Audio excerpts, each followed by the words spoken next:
વિષય છે વર્તમાન શિક્ષકના મનોવ્યથા. જો નિર્ણયશ્રીઓની આજ્ઞા હોય તો હું રજૂ કરું.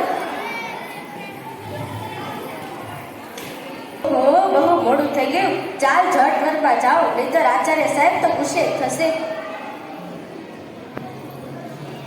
ગુડ મોર્નિંગ બાળકો, કેમ છો? બધા મજામાં ને? ચાલો સૌપ્રથમ તમારી ઓનલાઈન હાજરી પૂરી લો, નહીતર પોર્ટલ બંધ થઈ જશે. ચાલો ફટાફટ હાજરીમાં ત્યાં થો. અરે આ નેટ નથી આવતો. હવે ચાલો હાજરીમાં જાનો, બિલકુલ અવાજ નહીં. Roll number 1, roll number 2, roll number 3, roll number શું? આચાર્ય સાહેબ બોલાવે છે. હમણાં જ આવું છું. રોલ નંબર 4 અને રોલ નંબર 10. સરસ, બધા જ હાજર છો. તો ચાલો બાળકો, અત્યાર સુધીમાં મેં જે કંઈ પણ ચલાવ્યું છે તે જરા વાંચી લો. તો હમણાં જ આચાર્ય સાહેબને મળીને આવું છું.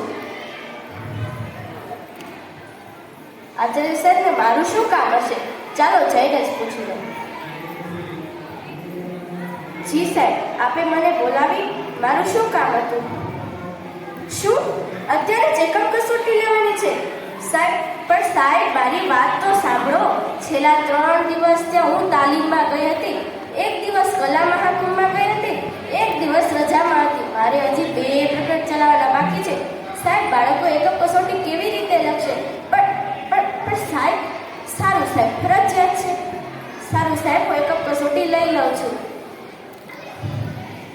ખરું છે, હજી તો મારે 2 પ્રકરણ પણ ચલાવવાના બાકી છે અને એકમ કસોટી લેવી પડશે. બાળકો, ઝડપથી એકમ કસોટીની બુક કાઢો. આચાર્ય સાહેબે કહ્યું છે એટલે આપણે અત્યારે ફરજિયાત લેવી પડશે. હા બેટા, મને ખબર છે કે આપણે 2 પ્રકરણ ચલાવવાના બાકી છે. મારે શું કરવું? કહ્યું છે એટલે ફરજિયાત લેવી પડશે. ચાલો ઝડપથી લખજો.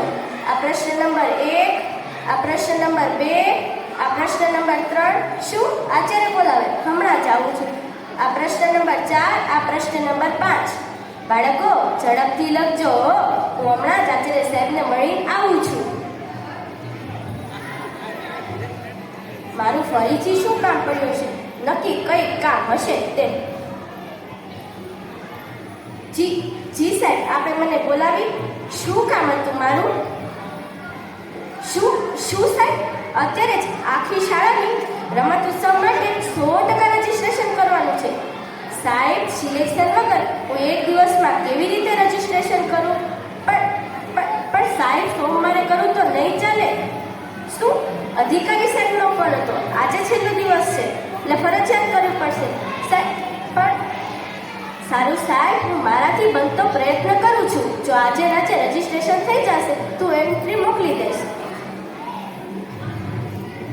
ખરું છે, બધી જગ્યાએ 100% રજીસ્ટ્રેશન અને આંકડા મોકલવાની સ્પર્ધા ચાલી રહી છે.